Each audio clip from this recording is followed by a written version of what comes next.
Hello dear subscribers, today I will tell you how you can fix your problem with keyboard in Windows 10. So for doing this you just need to go to search tab here and just write in search tab troubleshoot.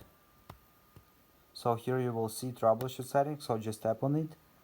And here you need to find and fix other problems. And you will see here keyboard. So here you can see find and fix problems with your computer's keyboard settings.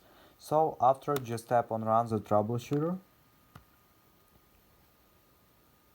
So now it will detect the problems and detecting issues and automatically fixing your problems. So after it will fix it, just tap on start, choose power and choose restart here. So after your Windows will restart, I hope you won't have any errors again. So thanks for watching, have a nice day, subscribe to my channel, click like, write comments and goodbye.